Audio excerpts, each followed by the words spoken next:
Okay. Yeah. So, so we were discussing that a group G is acting on a tree, and then we look at the quotient team on G, and then from there we want to find some information about the group. That was our idea, and we have discussed two cases, namely when the yeah, so like when there is interval we have discussed. Okay, and now we are going to discuss. Yeah, so then we last time discussed that what is this thing that okay, so you have group action and you get this T mod G. From there, what can you say? So the answer was that this will give rise to what is called a graph of group. Okay, that was the answer. Where was it? Just looking for this. Here. So this was the Basset theorem. So you take that, then there is something called a graph of group that you can get out of this. And the group is isomorphic to the fundamental group of the graph. So then we started discussing graphs of groups. So abstractly, what is a graph of group? That we defined, and then we prepared, and this was a lemma, prepare us how to define a graph of group from T mod G. So that we have discussed okay, how to define this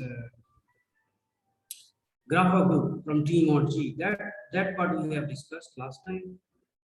Okay, and then to understand the theorem, the other thing to clarify was that what is the fundamental group of a graph.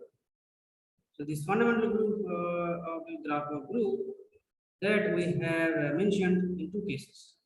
One is that y is an interval, and two, y is a tree. This quotient is a tree. In these two cases, we have discussed what is the fundamental group, and we have given some example and so on. So case three, the third basic case that we consider is this loop. Suppose the quotient is simply loop. There is a vertex and there is one edge. Like this. Okay. So then, what is the fundamental group of the graph of group in this case? So remember, so this means that we have two groups, one vertex group, one edge group, and then there are two homomorphisms from the injective homomorphisms from the edge group to the vertex group. So here, so this is this thing here. So there are two homomorphisms for two directions of the edge. Yeah. So to discuss that, what is the fundamental group? We had to define what is called the H-line extension. Last time I just mentioned. So what is an H-line extension? Suppose there is a group G and there are two subgroups H and K inside G. Now, suppose there is an isomorphism from H to K, then the H-line extension of G relative to A is this group.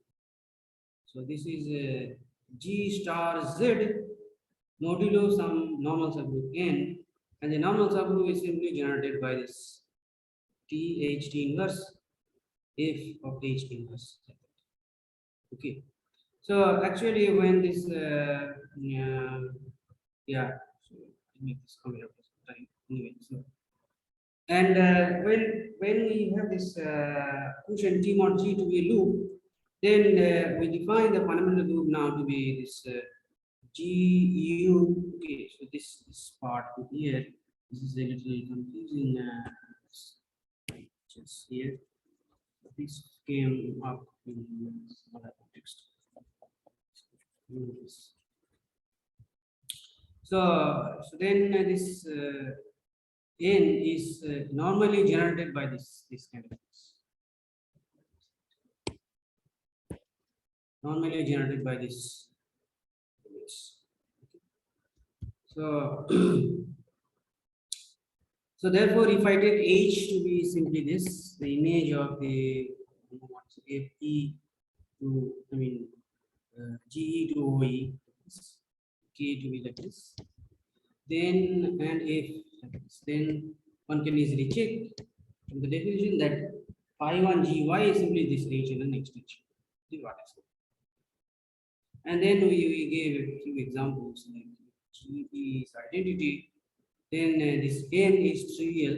The normal group n is trivial in this case. And so there should be simply a free production. And number two, if another very interesting example will be when the vertex and edge groups are both cyclic. Let us say vertex group is generated by A and the edge group is generated by B, and the two homomorphisms are simply from the edge group are so one is the B is going to A to the M, and the other one is B going to A to the N, like that. So then pi 1 gy is this group, okay, and this group has this simple presentation like this. And this is a special group. It's called the Baum-Slag solitary group. Okay, so for instance, if m and n equal to 1, so b is 1 1 will be this z plus z. By giving this chromosome exercise. So number two is that maybe show that b is 1n is solvable and linear. Okay, and when h and k equal to g, subgroups are equal to g. Okay, so then this A is nothing but an automorphism of the group G, and the H and extension is simply semi-direct product. So in this sense, you can think of H and extension as a generalization of semi-direct product. And when H is equal to G, but K is a proper subgroup of G. So it may happen like in a free group case. We have a free group, G is a free group and H is a full group, and then free group always has subgroups, proper subgroups isomorphic to itself. So then in that case, this will be an injective homomorphism from G to G basically, and that kind of thing will give you some H extension, and some people call it ascending H extension or descending H extension. So this is our discussion. So we'll come back to the properties of H extension later in more detail. Okay, so right now we are defining the fundamental groups of graph subgroups. So we have discussed three cases, namely when it is an interval, when it is a tree, and when this quotient is a loop. So what happens in the general case? In the general case, what you can do is the following. So in the general case, as I said before, at least I gave a hint last time that the fundamental group is going to be defined as a repeated H and extension of pi 1 GS. But what was this? S was a maximal tree of Y. Okay, and the H and extension this the repeated H and extension that corresponds to the edges of the graph Y that are not in S. So if S equal to Y, there is no question of H and extension. This is simply pi 1 GS. Okay, and then depending on how many edges are there outside the maximal tree, so you have to do that many H and extension in that case. So therefore this I have not given the full thing. You can easily. So pi 1 gy can be given a presentation like this. So you take the free product of all the vertex groups. Okay. Here. And you take as many copies of Z as are there inside the complement of S. Okay. All the edges outside the maximal tree. That many copies of Z you take, and the modulo n, where n is normally generated by all the maps. Okay, so this is a very brief and I don't know sketchy way of saying this thing. Okay, so what are you doing? So whenever you have, so let us say one edge inside S and it is connecting U and V, so then there are homomorphisms from the edge group to the two vertex groups. And as you have seen in the case of amalgam, so in the amalgam, these two copies, this map image of any element, so you have something like this, U, V. So there are maps from GE to GU and GE to GV. So in the amalgamated free product, the images will be same. Okay. So those are the relations needed for the definition of amalgamated free product. So that will be the same thing here in this case. So if I have some edge E inside the maximal tree S, then I will have that kind of relation. And if I have some edge outside S, so then you can imagine. So this will be schematically speaking. So this is suppose S, and then there are two vertices maybe. It could be one vertex also. Some edge is there like this E. Okay, so then correspondingly you think of this. So for every E, you have to take a copy of Z. Okay, so maybe I don't know what to call it. So maybe we'll call it TE. So we have to like in the case of definition of H and extension. So we introduce another symbol T. So for every edge outside the maximal tree, you have to take one symbol for the group representation TE. That will correspond to one factor Z here. Okay, and then this. So depending on this direction, okay, right. So then in the H extension, what happens? In the H extension, what happens is that GE. I mean, sorry, G. Yeah. So there is some subgroup here. So there will be homomorphisms from this. So if I have two homomorphisms, so I draw a picture here. So I will have to so G E G U and G V. So I will have two homomorphisms, and then we have seen that we can think of one homomorphism as inclusion. So GE to GU we can think of an inclusion, and GE to GV has some injective homomorphism like that. So in this way, so GE can be treated as a subgroup of GU. So in that sense, I will write this GE T inverse equal to this whatever is the image of this map, given map, right? So if EV. So briefly speaking, these are giving all the relations. I mean, that is those things are giving the relations here. Okay. So this is the rough picture. Or as I said before, what you can do is that you can take the maximum tree S. You find the fundamental group of the corresponding tree of groups. Okay, and then you collapse the maximum tree to a point. So then the quotient that you get from Y is one vertex and many loops. Okay, so then the new graph group will be simply so you have this this is S, and then there are different edges outside this. Now, when you collapse the S, then you will get the rows. That is one vertex, and there are many edges like this. And this is going to give you a new graph of group where the vertex group will be simply the fundamental group of G comma S. This one, and whatever else was there, so that will be there. Whatever I mean, the edges outside this, whatever was there, we keep as it is. So you have this kind of thing. And then you can think of this fundamental group as obtained by taking repeated agent and extension. So one loop at a time. So this is the definition of the fundamental group of a graph of group. Okay. So are there some new participants? Does anybody have any question? Yeah, some people are here. So does anybody have any question? Sir, just please can you show me the definition of H&N extension again? Just a little bit after. Can you say it again? Can you just show me the definition of H&N extension? Oh, yeah, Just I forgot. Extension. Okay. Okay, sir. All right. Okay. All right. Okay, so now there is a, kind of digression I will take. So the question is, why is this called the fundamental group of a graph? So we have seen most of us have seen fundamental group covering and so on.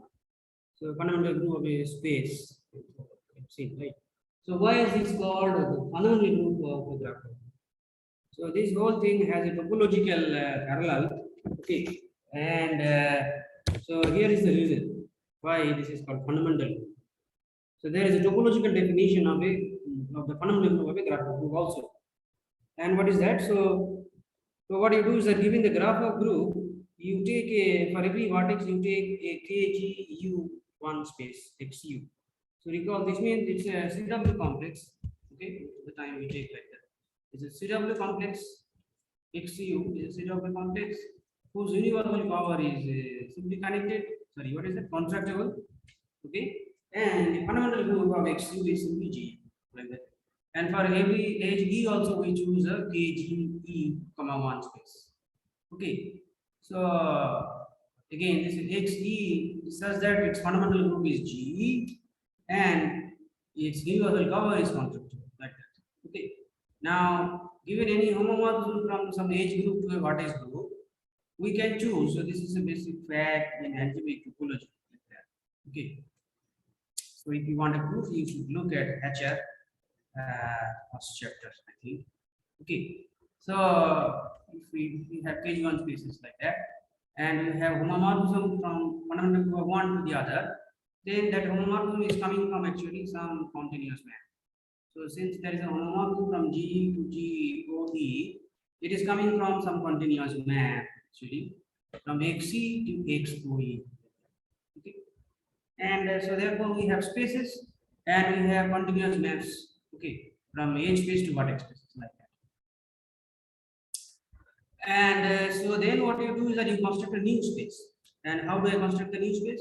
So you take the disjoint union of all the vertex space, and for every edge you take that space cross zero on interval like that. Okay. So for instance, if I have simply two vertices, one edge like this, U, A, B. Okay. So then what I do is that I take a space XU, I will take the space XV, okay, and I will take the space XC cross zero on interval like this. So this is like a cylinder, okay, that you take, and then we glue some things. So what do I glue? So XE cross zero, okay. So here I have written this zero cross X. This is glued to XU. So there is a map from XE to XU and XC to XV, as I said earlier. Here there is a map from XC to XOE and XTE. Right? So there are two maps from XC to XU and XC to XV. So and the intermediate points. What about the relation between the intermediate there points? is no relation. There is no relation. The relation is only coming from gluing one end of this cylinder to XU, the other end of the cylinder to XV. Okay. So Okay. 0, comma XE, I am just thinking of that as a copy of XE. So that will be mapped to XU, right? As map from that to XU. So using that map, you glue that. And similarly, the other end you can glue to XV. So for every edge, you do like this. Make sense? Is the construction clear? So what I said that the space is closed interval 0 1 cross x type, right? So 0x is related to phi of E0 EX, what you 1x is that.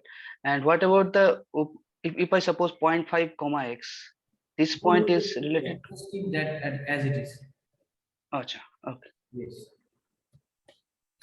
Okay. So this will give you some quotient space. Okay. So you have started with a connected space and so on. So this will be a nice connected space. Okay. And the fact is that the fundamental group of this phi 1 x, okay, is isomorphic to the fundamental group of this grapha group. We have already defined what is the fundamental group of a grapha group in a different way. So the theorem is that they are both same. Okay. So this is a very classical theorem. So I don't know who proved this theorem. Okay. But there are many references. If you want, you email me or you can ask Bob. We can provide you with a proof reference that will have proof. This, but this is basically just I don't know, involved exercise using Van Kempen theorem. That's all. There is nothing more than that. The proof requires Van Kempen theorem. That's all. And also one can check in this case that the X itself is a KG1 space. Okay. And the fact that so that the fact that this fundamental group is isomorphic to pi 1 GO, I also says that the homotopy type of X therefore does not depend on the KGV or KGB, I mean whatever the spaces you choose. And there are some options here, right? So there are some choices to be done, choices to be made, right? So then this fundamental group does not depend on that. So these are facts, anyways. So this is why we call this fundamental group of graph group as the fundamental group. Okay. Okay. And of course, when we define the fundamental group, we have chosen a maximum tree and so on, right? So if you prove this theorem, then it also it shows that this fundamental group does not depend on any one of these. This is some abstract space. There is no choice of maximum tree or something. Right? Like that. Anyway, so that is that. And so let us recall now what we were doing earlier. So we have group G acting on a tree, and then we take that quotient T mod G. From there we have a graph of group, and then we take a fundamental group of, take the fundamental group of that, and then we claim theorem says that the G is isomorphic to this. Okay. So we are trying to prove this theorem, this the Basset theorem. Okay, this is the one theorem in the one part of the Basset theory, right? So showing that the fundamental group is isomorphic to the whole group. And the other part will be if I have a graph of group, then it is coming from a tree action. Like so that I don't know how much we can discuss, but we don't have time. But yeah, so we will try to discuss as much as possible about this one. So we have group G acting on T, and then we have the quotient T mod G. From there, we'll get a graph of group, and we'll compute the fundamental group of the graph of group. Okay, and then we show that G is isomorphic to that. So this is what we are trying to do here. And so we have done some cases, like when T mod G is an interval, we have done. Okay, so what I have done here instead of so the general case is little cumbersome. The proof is contained in SARE if you want to check in detail proof, or you can look at Bohobulsky, slightly shorter account of this. But anyway, so but I think for the first for people who are seeing this for the first time, it is best to do some special cases instead of doing the general cases confusing people. So that's why I say we have done the interval case. Now we do two other very important cases, namely when the quotient is a tree and when the quotient is a loop. These two cases you want to do, but with the amount of time that we have right now, I think we will be able to do only the tree case and the loop case. I don't know how much we will do. Let's see. So we have the following question now. So G is acting on P and Y equal to T mod G is a tree. Okay, so this will give you your tree of groups, and then there is a natural homomorphism from pi 1 G Y to G, right? So that is an isomorphism. Okay, so this is the thing that we will prove right now. Okay. So what I have said is the proof is very similar to the case of amalgam, and some part of the proof I will skip. So what was the proof for the case when the interval case, I mean the question was an interval. So then if you recall, so what you prove is that so we of course have a natural homomorphism from the amalgamated free product of the whole group G. So the step one of that was to show that it is surjective, and the step two was to prove that it is injective. The surjective part is easier; it does not use too much knowledge about what is it? Amalgamated. But the injective part that required the normal form theory. Okay, so similar thing is happening here. But here the line is slightly easier in this case because what we do is that we will try to use the fact that we have done the case interval. Okay, that we will try to use. So let's see. So now, first of all, notice that there is a natural homomorphism from pi 1 G Y to G. This fact I will ask you to check. Okay. So what is that to check? First of all, go back and check what is the definition of the fundamental. Okay. And then just like the amalgamated free product, it was defined by new property and so on. You can easily check this fundamental group of GY in this tree of group, right? That is that is also satisfying the mean of the property. Okay. So you have the tree of groups, and from each vertex group you have some homomorphism to some target group. Okay, and so it's like this. Okay, I'll explain.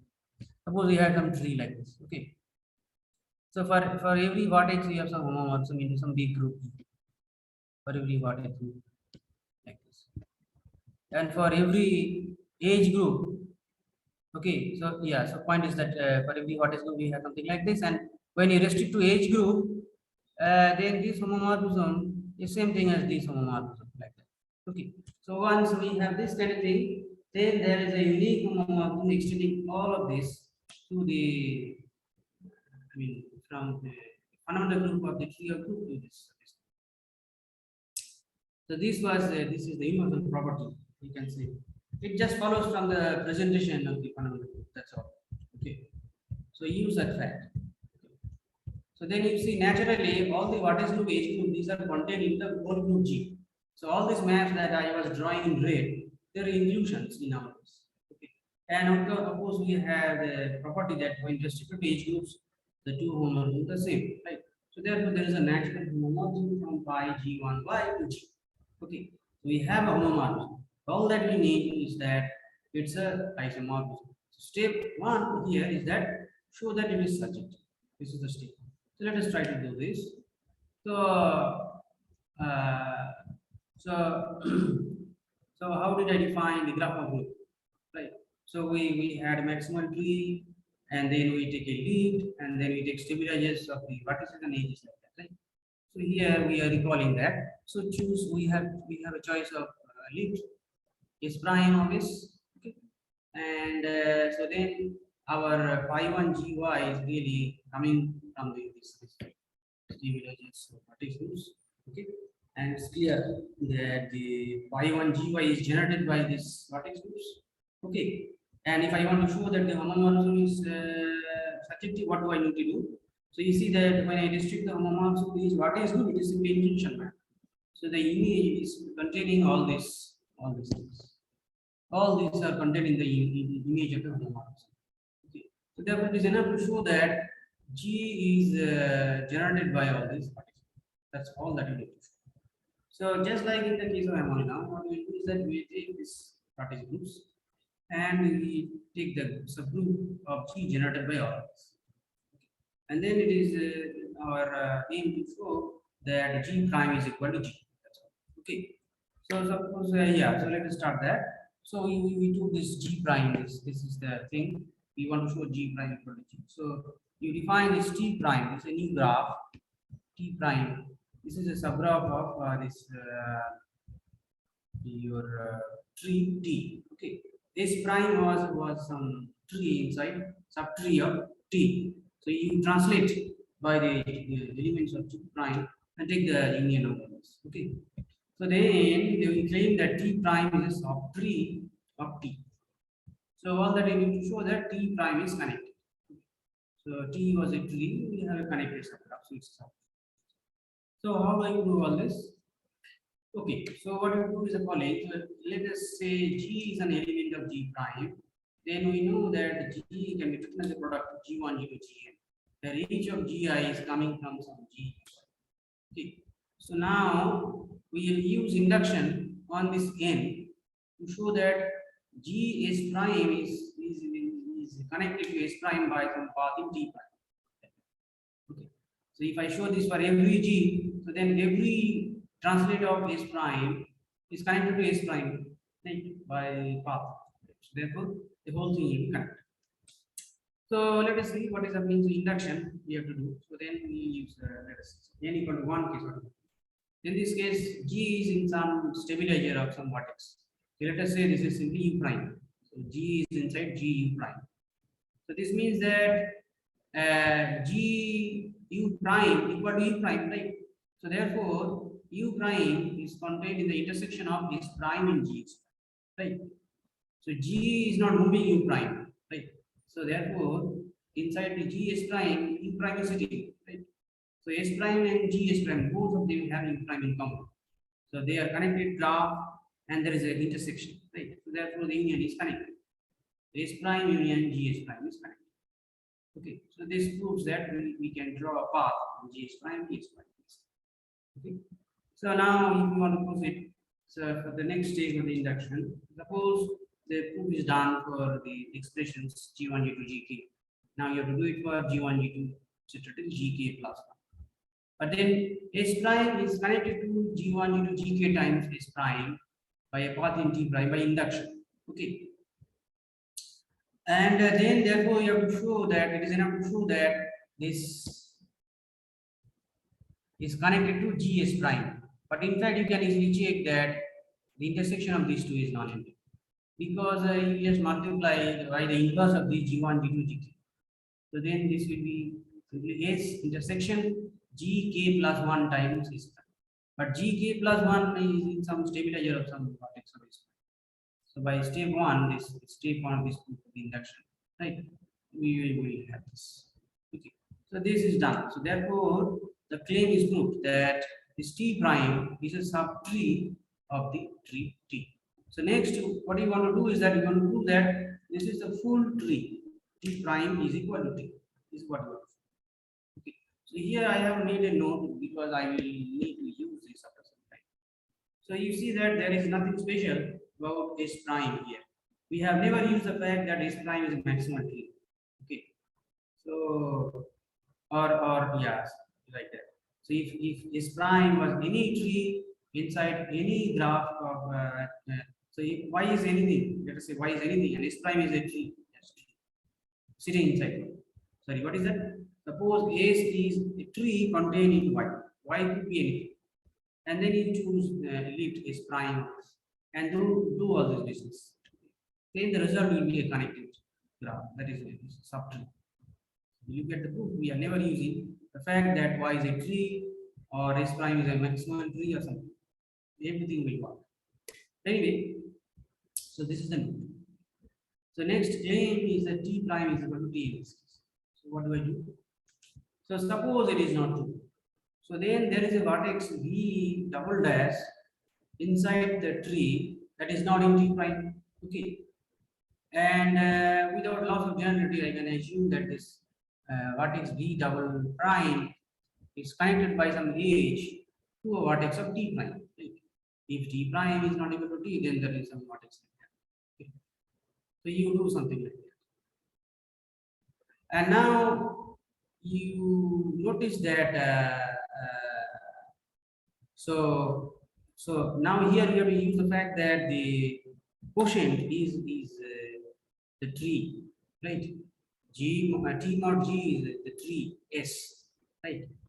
So now therefore, what does it mean? So it means that when I translate S prime by the whole group, not G prime, by the whole group, then I get the full tree, right? So therefore, we have this U prime V double prime, this H is there. If I multiply by some group element, then it will come to some edge of S prime. Okay. So S prime has all the representatives of orbits, okay, under the group action. Orbits of what is the basis of the. So therefore, there is a T in G such that this so such that this T E equal to E prime, where E is an edge inside S prime. Okay. Yeah, 1 minute. So slide.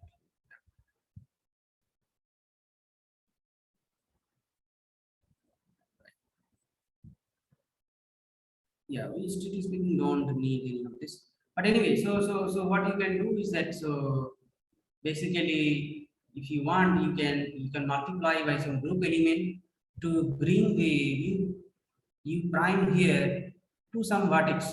Here I have said U prime is an S prime. Why is that?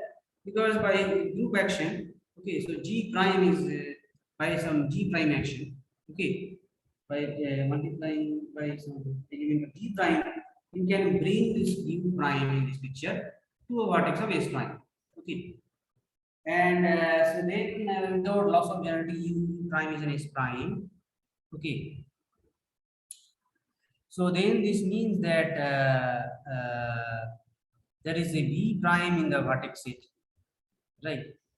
Such that this E is in the orbit of this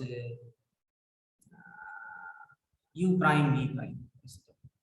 Okay, and that element we don't know whether it is coming from G prime. So that T is coming from G. Okay, so T E equal to E prime. Okay, but then this implies that T U prime equal to U prime and T V double prime equal to V prime. So there is something to check here. We need to check this. Okay, that there is a vertex. What is that to check?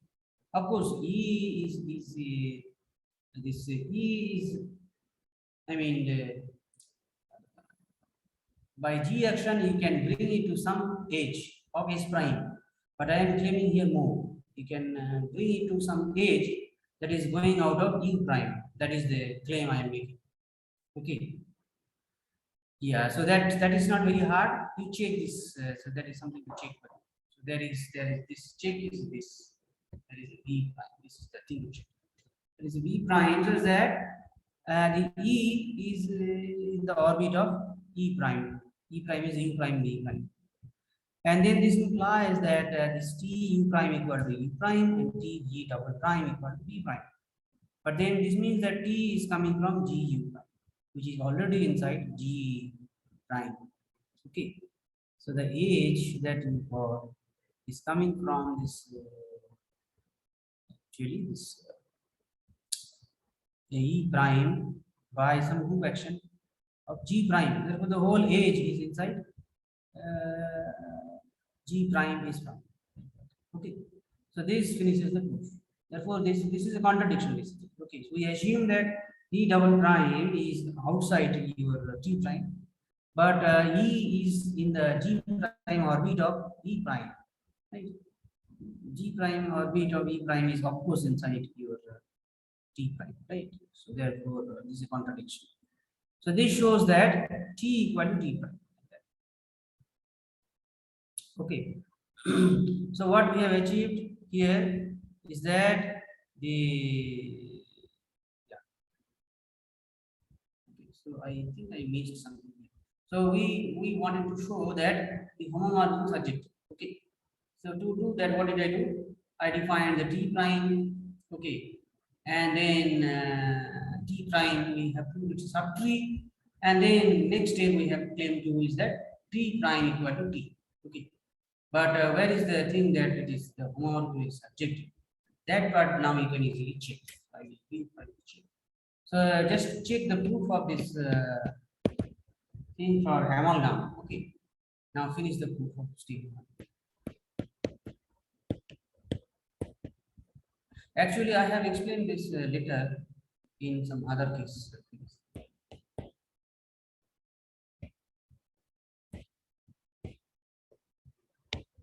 So we have that S G prime orbit of S prime is a full thing, right? Now show that using it's a very simple exercise now that G prime equal to G. Very simple exercise. Now step 2 is that this is injective. So in this case, as before, so recall. So for the case of amalgam, we had to use a normal form theorem. But here we are not in amalgam case, tree of group. So what do I do in this case? So what we will do is that we will try to use that previous thing and do something here. So now suppose U is a degree 1 vertex in Y, and Y looks like this schematically. So U is some terminal vertex like this, and U is connected to the mainland by V. Okay, by some H E. I mean, U is connected to V by E like that, and so we had to choose some lift S prime of Y, right? So suppose S1 prime is the lift of Y1. Okay, so U prime will be terminal vertex connected to V prime like that. And now what we will do is that we will use this comment that I have made here. This comment. Okay. So this comment I will apply to this lift S1 prime. So what we will do is that we define G1 to be the subgroup generated by all the vertices appearing in this one. Okay, this one prime. Yeah, or here y1, right? Like that. And so then you take the translate of S1 prime by G1. So as before, this will be a tree and so on, right? And so here we can use induction on the number of vertices. So as I said, we can work with finite graphs. Y is finite graphs. Therefore, we can use induction on the number of vertices. And so y1 has less vertices, number of vertices. So therefore, by induction, this y1 g1 g comma y1 will be simply g1. Like that. Okay. So next, what you do is that you have this t1, right? So t1 is a subtree of t. So look at all the g translates of t1. Okay, and collapse all these translates to points. So each of the translate you collapse it to a point. So it's a basic fact that you have a tree and you are collapsing some connected subsets like that. So then again you will get a tree. Okay. So then this means that the new tree t bar you will get. And since we have done it in the group invariant way, so there is a g action on t bar also. And now notice that since we have colored the s1 prime, etc. So therefore, in this case, the quotient t bar mod two then interval. Okay. So now therefore we are reduced to the case of amalgam like that. Okay. And then the original homomorphism that we are worried about. Okay. Y1 g comma y2 g. Now you can think of that now what we are dealing with here equivalently is that you have G1 star GU over this gauge GE to G, right? So then we are going down to the case of amalgam. So we have already seen that this is injected. So like that. Or you can do an independent proof also. That's it's very similar.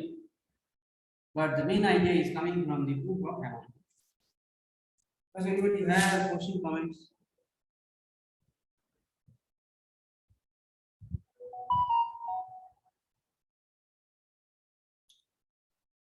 Does anybody have any question or comments?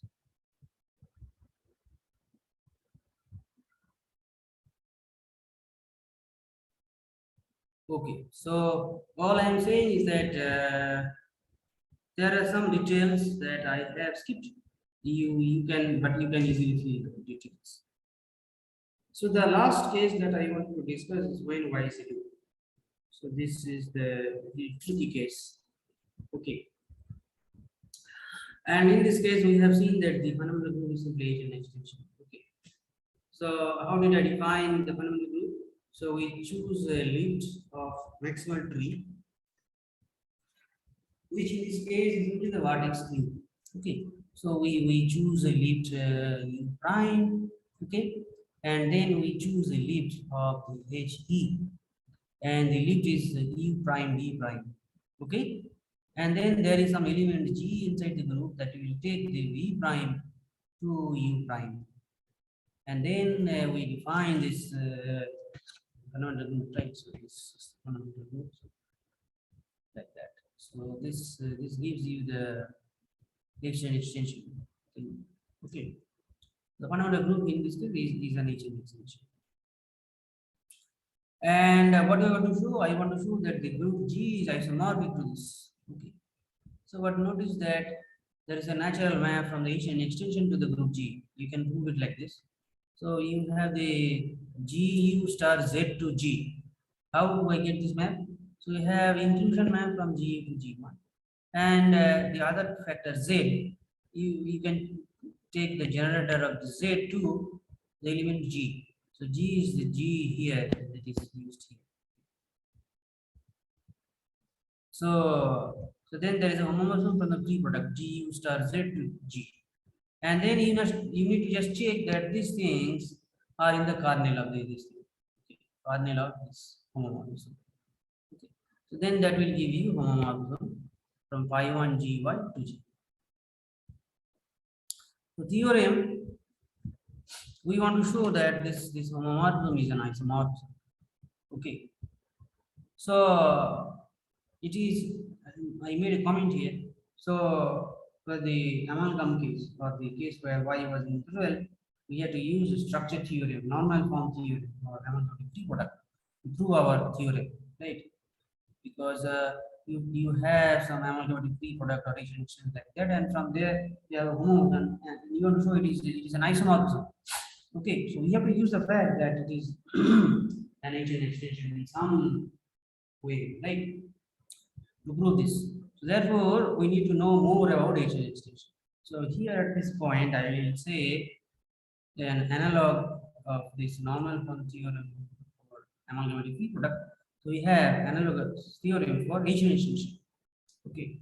So let us do that in general. So what is this thing? So I have the group G and two subgroups HK and an isomorphism from H to K. Okay.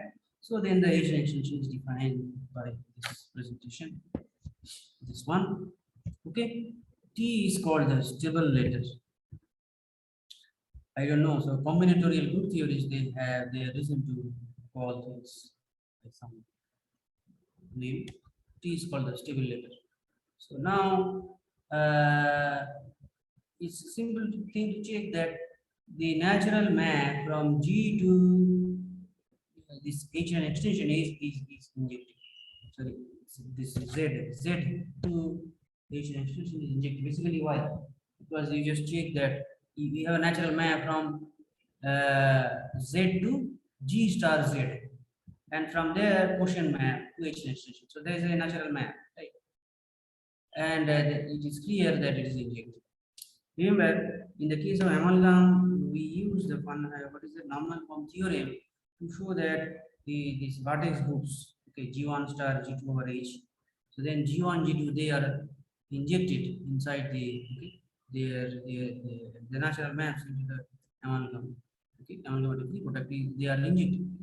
So similarly, we can show that in the case of agent and extension, the group generated by the stable letter is subgroup of the agent extension, and also this group G will be also subgroup, but that will come later. This one is easier to check. Okay, and just like we have done for the amalgam case, so what we state the normal form theorem, we will start with set of right coset representatives of H and K inside G. So let CH, CK denote right coset representatives of H and K respectively in G. Okay, and let us assume in both cases one will be the representative of H and K. Okay, then a reduced word is a tuple of this one. This reduced word is a tuple G naught comma T to the epsilon 1 comma G1 comma T to the epsilon 2 and so on in Gn. So the last term could be Gn or it could be trivial also. I mean, there it may end with some T to the epsilon, or it can start with nothing here, it can start straight from T to the something. All of these are possible. Okay, so that is that, and then what is this thing? What are the other what is this here? So G naught should be coming from G, and this epsilon I are only plus and minus one. Epsilon I should say here, epsilon I is just plus or minus one, it not be anything else. Okay, when it is minus one, then Gi is coming from H, CH. Okay, so when we can have something like T to G naught, T to the minus one, and some element of CH. Okay, like that. I don't know, something like that. Okay, this is allowed, but here I cannot put right partial representative of K. Ck elements cannot come. And similarly, when the epsilon I is equal to 1, then okay, so just notice that t to the epsilon I, after that gi is coming. So g1 comes after t to the epsilon 1, g2 comes after t to the epsilon 2, and so on. So when epsilon I is 1, then the next element would be some element of C only. And so here we are allowing the thing that this G1 into Gn, they could be identity also. So remember, 1 is the choice for the identity quotient. Okay. So some Gi could be identity as well. That was not the case for another three product. Here it is allowed. Okay. And the last condition is that if Gi is identity, then epsilon I and epsilon I plus 1 will be the same thing. They should have the same sign. Okay. You should not have something like t1 t to the minus 1 or t to the minus 1 1 t. Okay. So of course, because we are trying to find some efficient way to present every element, right? So we are not allowing this kind of things. So if Gi is 1, then the t to the epsilon appearing before and after, they should have the same thing. So they could be something like this. Okay. So then this whole thing will give you t to the minus 2. Or they could be same t1t. So this will give you t square. All those things are fine. If some Gi is identity, then the sign of the epsilon on both sides will be same. These four properties are there for the reduced one. Okay. So basically, the point is that from the group presentation, you just look at this. This Asian extension is generated by the group G and T. Okay. So now we are trying to find an efficient way to list the elements of the Asian extension. So this is given by the reduced part. Okay. And then the theorem analogous to the Hamilton theorem of what we have here is that every element X inside the H extension, it can be uniquely written like this product. Okay. So what is the G bar? So G is where here is we have a homomorphism, natural homomorphism from G to G star phi. In our notation, it was A phi.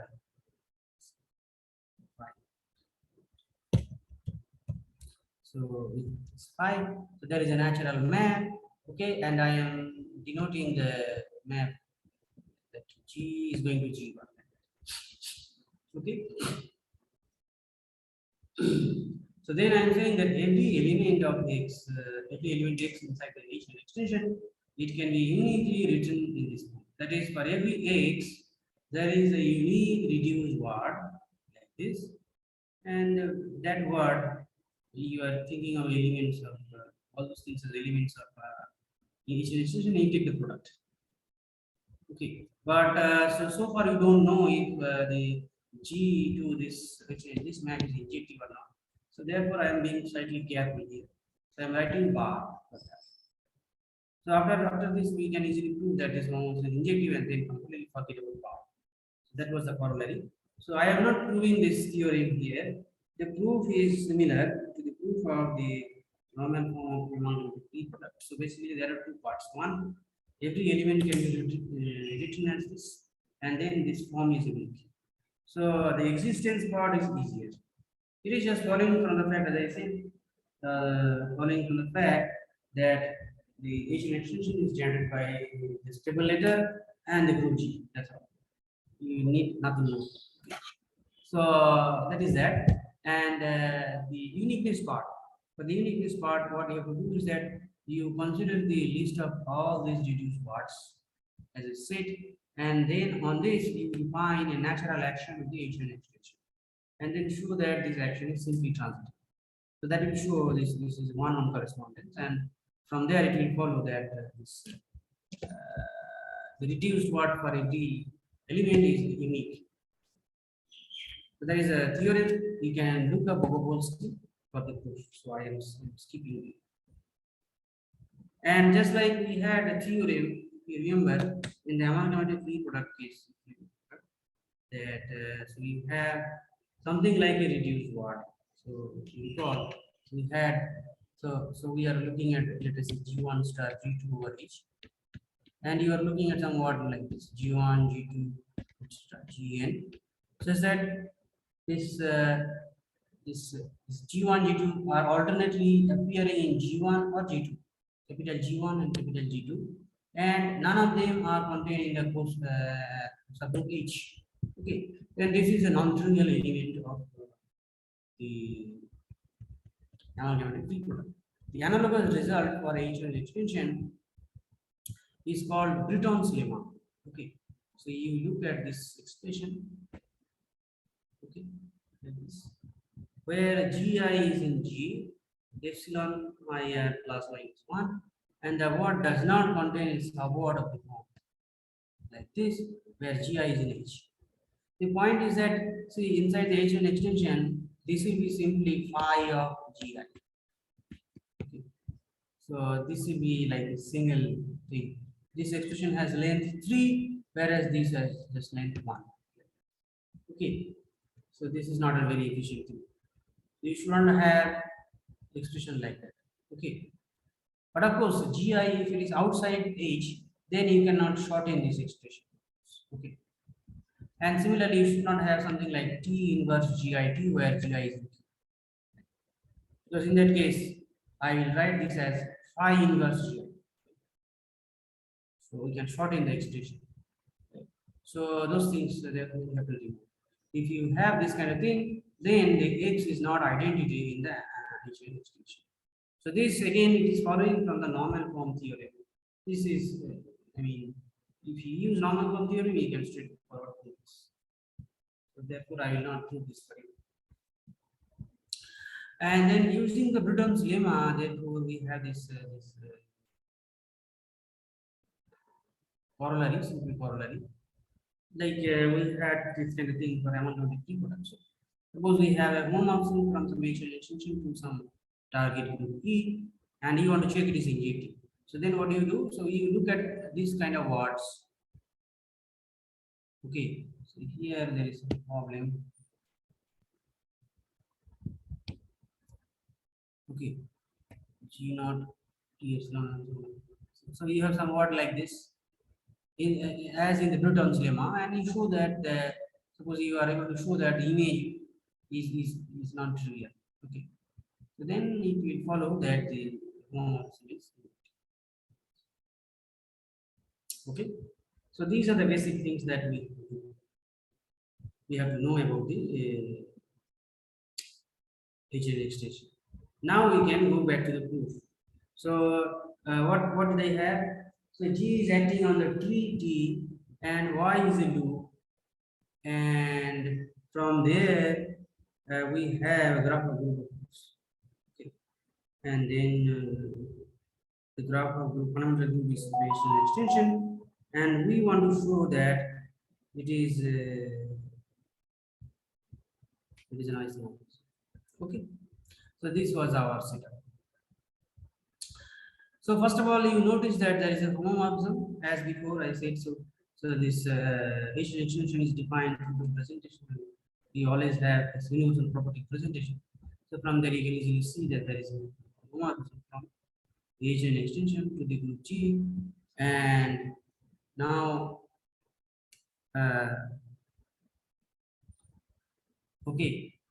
So we want to check this an isomorphism. So as before, we have just discussed the tree case. So we show that it is subjective, and then we show that it is injective.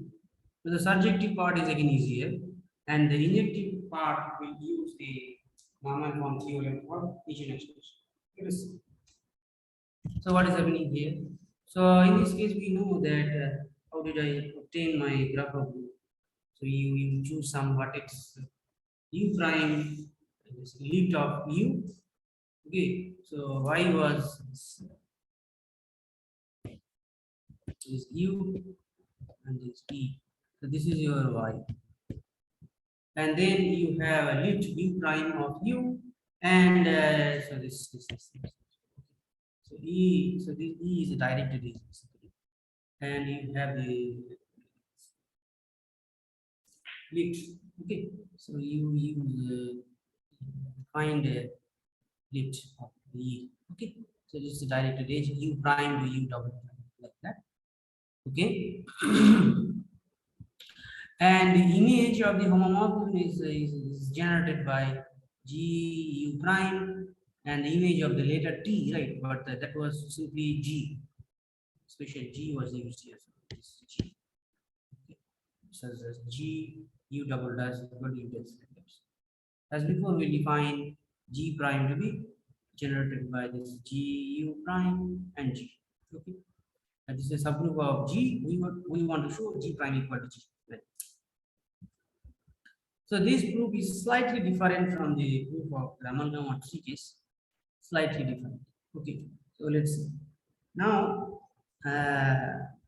so notice that all the edges of the tree T can be oriented in a G invariant way. So in other words, you can put an orientation on the tree, edges of tree, such that the group action is preserving the orientation. So it is taking the oriented edge to an oriented edge. How do I do that? So you simply, what I do is that you see that the quotient is a loop, right? So therefore, exactly one orbit of edges are there in the tree. So you just take the edge E prime from U prime to U double prime, and you translate it by the group action. So in this way, you will obtain an orientation on the whole tree. Okay. So yeah, so I have this illustrated. So we have the special element G. Right? So G was taking U double prime to U prime. So if you multiply the edge E prime by the group element G, what will happen? So this edge is going to G U prime G U double prime. Right? But G U double prime is simply U prime. Right? So then you have this picture. Okay, so we had U prime to U double prime some edge multiplied by the group element G. So that will go to some edge G U prime to G U double prime. But G U double prime is U prime by definition. Okay. So therefore you will have this kind of picture.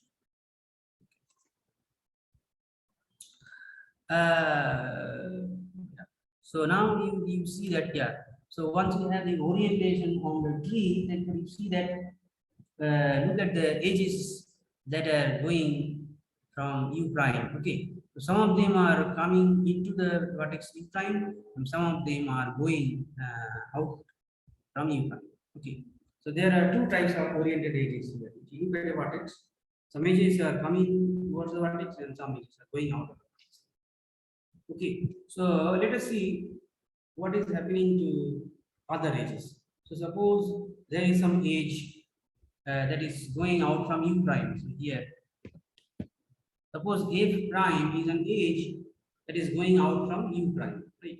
But now, since by group action there is only one edge, so there is some X inside G, such that this F prime will go to E prime.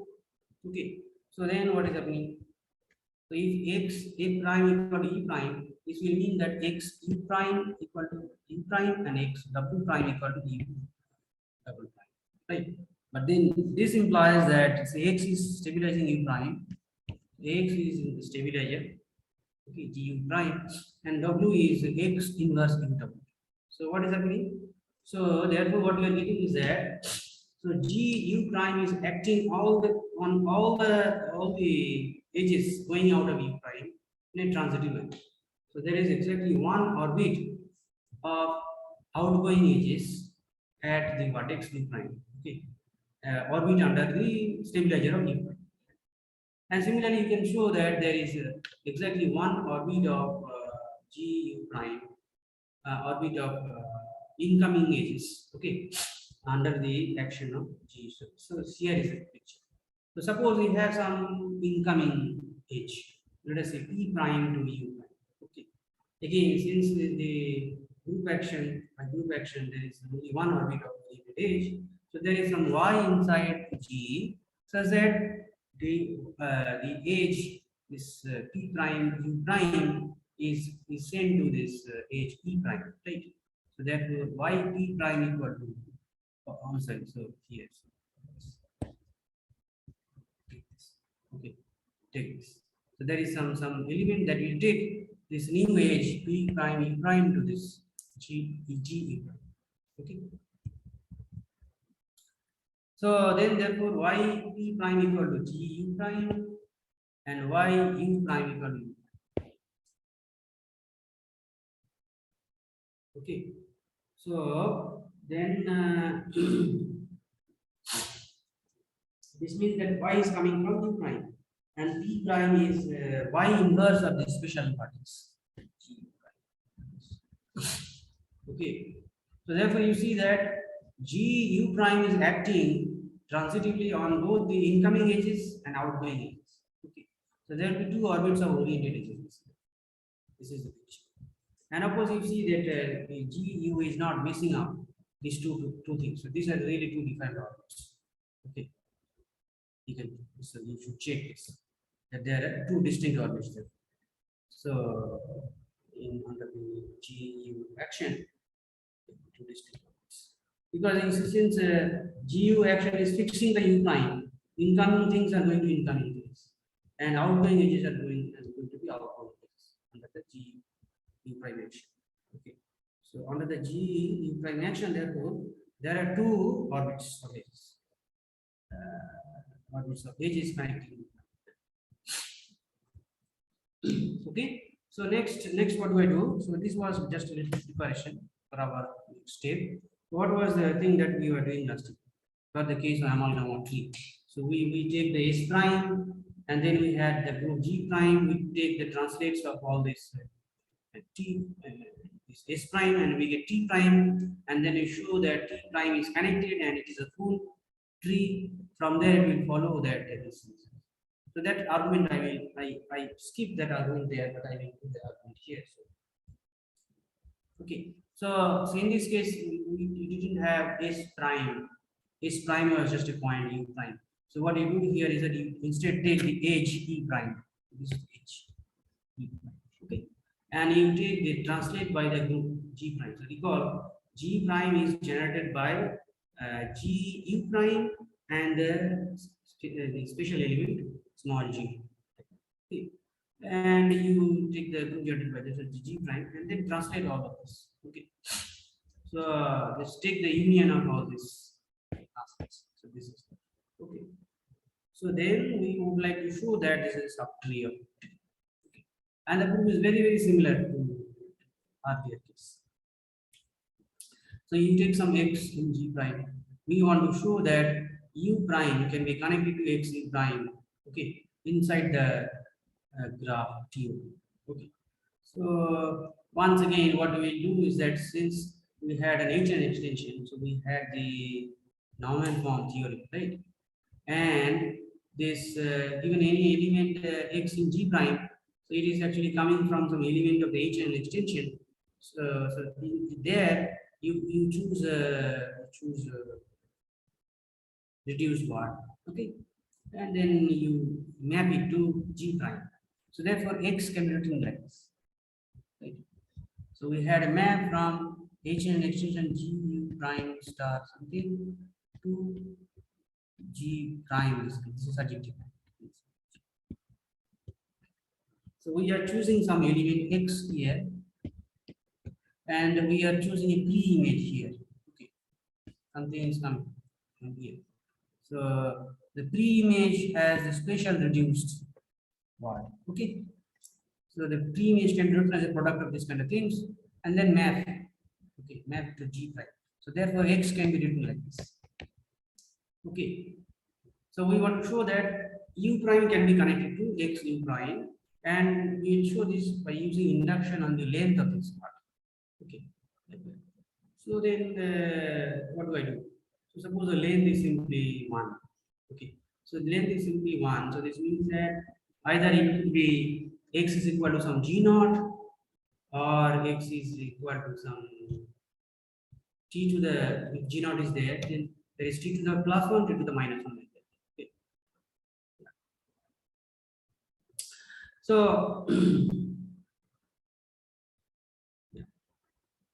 So so here what I'm saying is that this word may end with some power of t or gn. Gn could be not clear. Yeah, so like before, so what we are doing is that we have some group element. We want to use induction, right?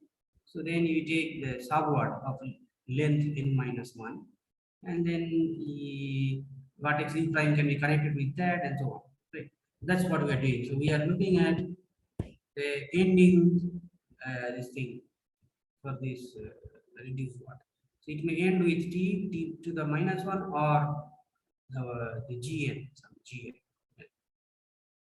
Okay, so first case, let us say this is ending with gn only.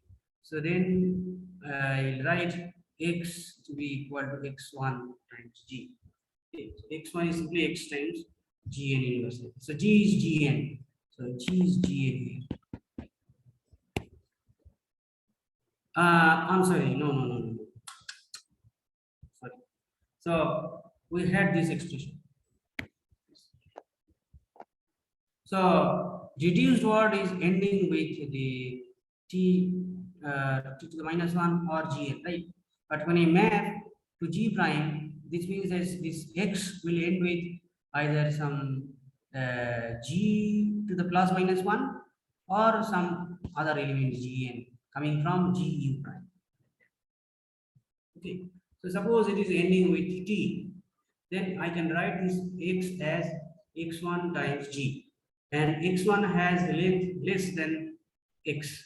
I mean, for x, we can, for x1, you can choose something, some reduced word, smaller length. So, therefore, by induction, u prime can be connected to x1 times u prime. Okay, so therefore, we have to just show that x1 u prime can be connected to x u prime. Okay, but since we are using group action, this is equivalent to showing that u prime is connected to x1 inverse x2 prime, right? So this is x1 inverse x. Okay, in order to show that x1 u prime connected to x u prime, just prove that u prime is connected to x1 inverse x2 prime, because group action deserves all this. So then we are reduced to this. But this is already done, because you see we have this picture here. So here u prime is connected to gu prime.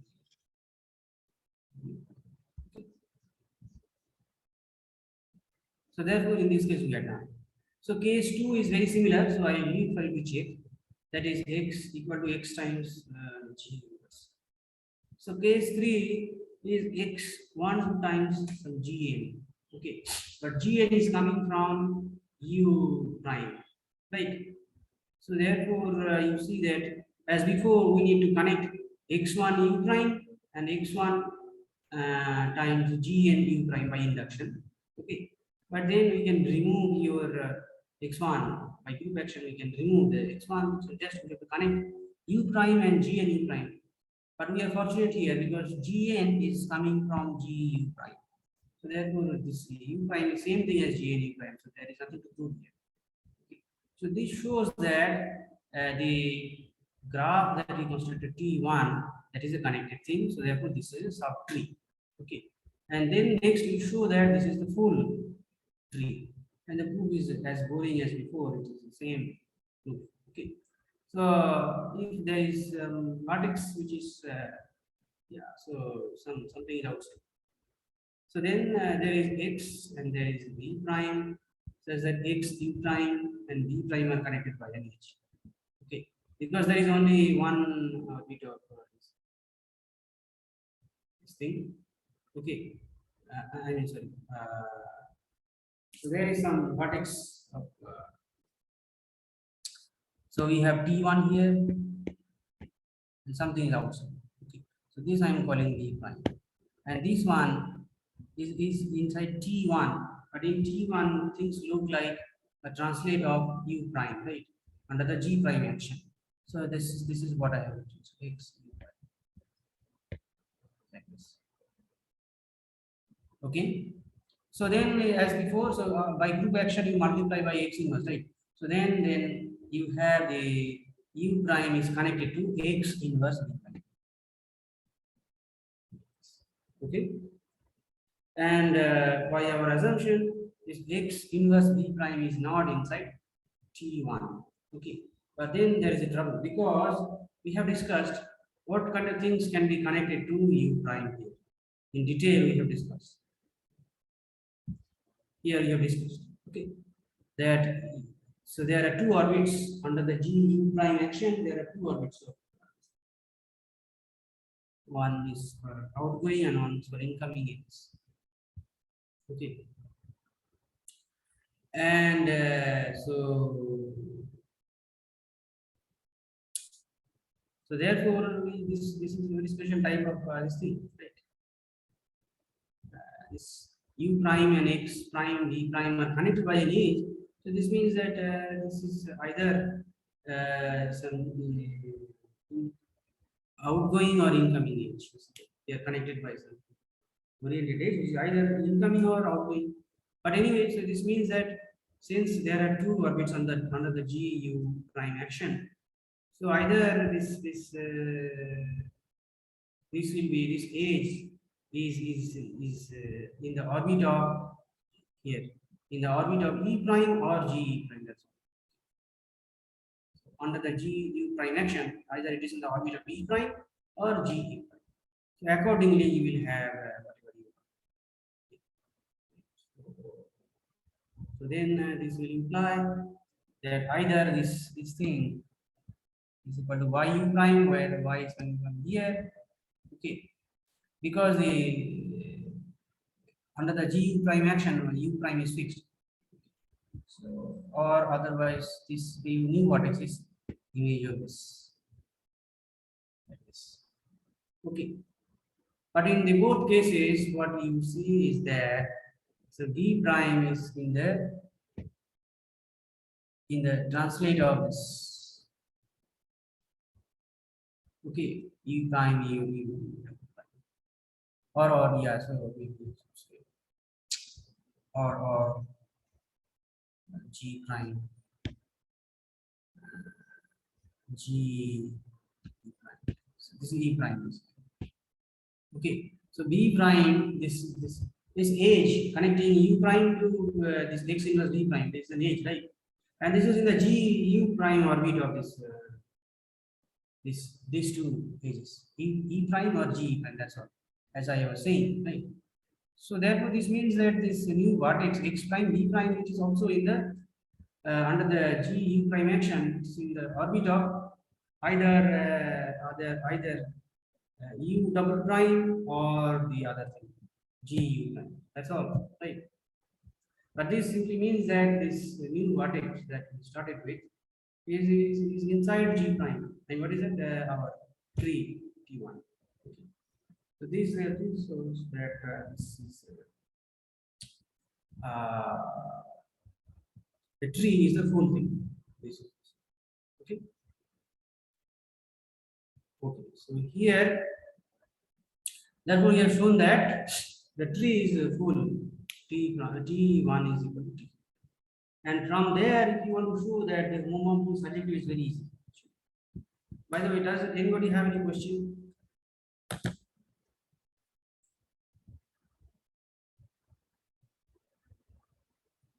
Any questions, comments?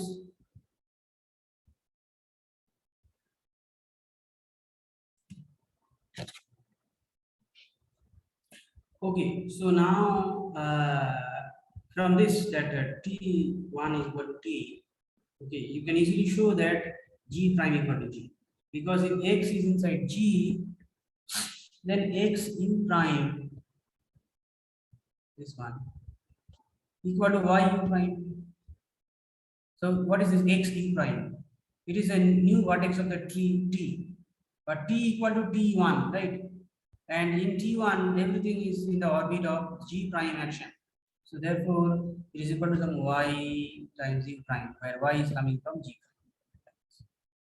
Okay, and so therefore this implies that u prime equal to x inverse y u prime, or so therefore you get that x inverse y is inside g u prime, but g u prime is inside g prime, and y is also inside g prime. So therefore x is inside g prime. Once you prove that tree is full, it is very easy to show that homomorphism is subjective. Okay. So the injective part again, I will not be able to prove. So we have just 5 minutes. Okay. So I don't think I will be able to prove this. Okay. So to show that the injective part, what you have to do is that yeah. So I actually left this as an exercise for you, so that.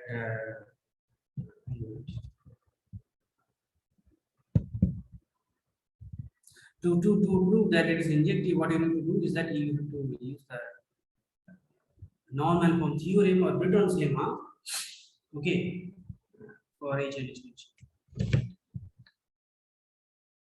So once again, what you will do is that if there is a loop in the, I mean, if there is not injective, something is going to identity some non-trivial element.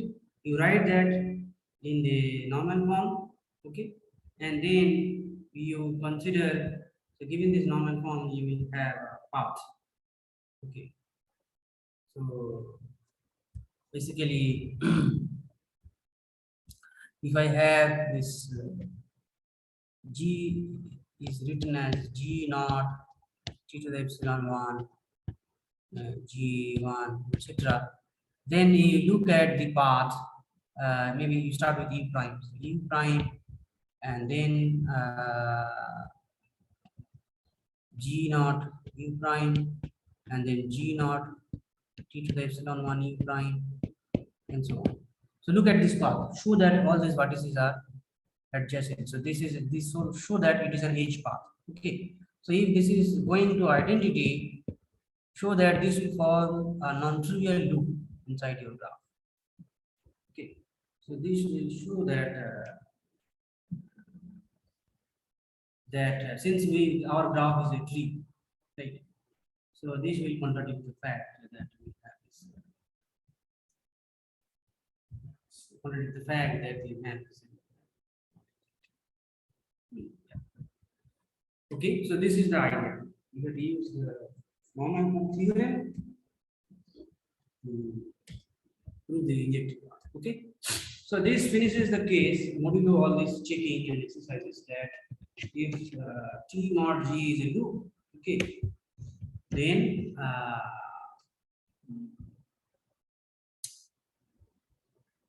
from this we get this graph group which is the H extension, and the group G is isomorphic to the H extension. So as before, for the amalgam case, we proved that when the quotient is an integral, it is an amalgam, and conversely, there is an amalgam free product, then this thing will have some key action, such that quotient will be integral, and from there we'll get back the amalgam decomposition. Right? So similarly, there is a converse part of this loop case also. So suppose we have an HN extension, then there is a tree action. Okay. So this group acts on some tree such that the quotient will be a loop, and once you have the loop, you will have also Asian extension decomposition of the group, right? And you will get back the same thing. Okay, you can prove it. Okay, but of course, this you will not be able to. We will not be able to check this. Okay, but interested people, they should look at Bogopolsky. Bogopolsky has given the proof. Sir has not discussed the special case. Maybe I don't recall. I think he has discussed more general case. Okay, so reference Bogopolsky.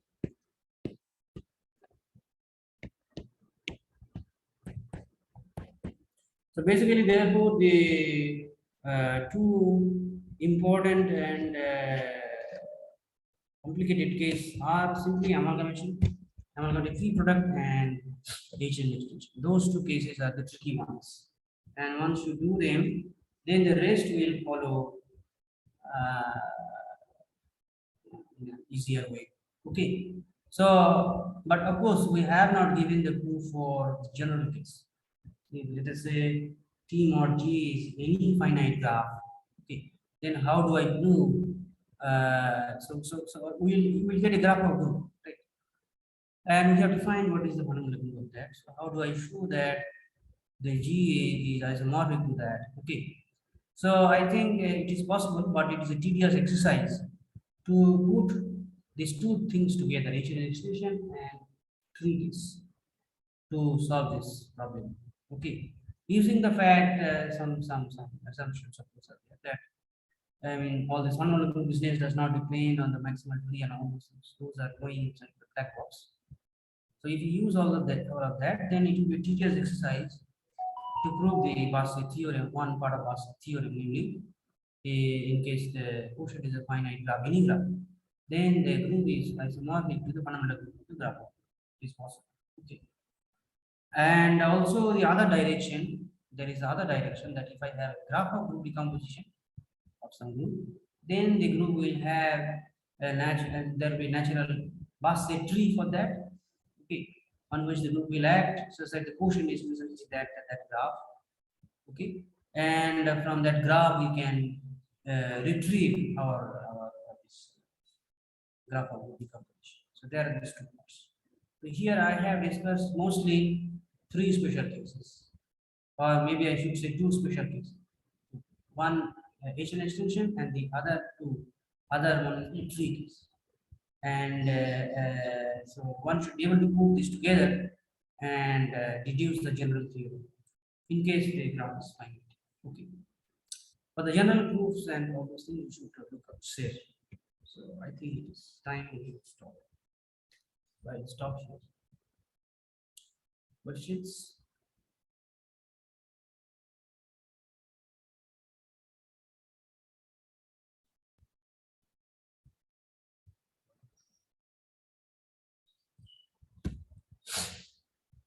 Are there any questions?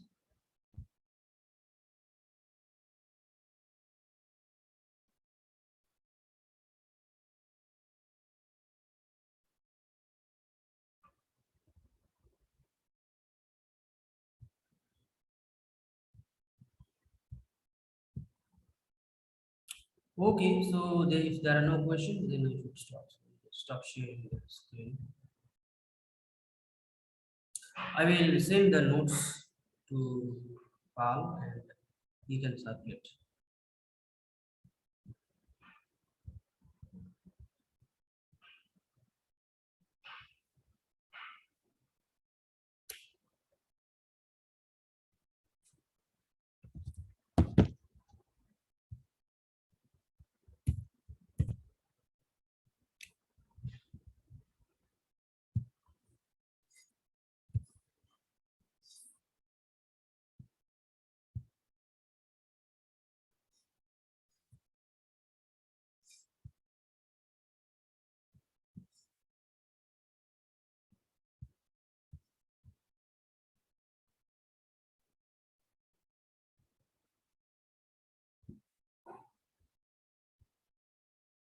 Does anybody have any question?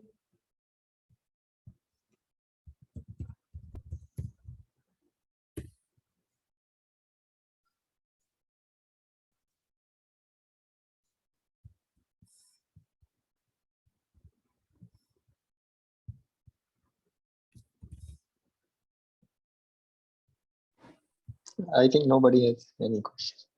Okay, wonderful. Any comments? No. Okay, so in that case, please stop the recording.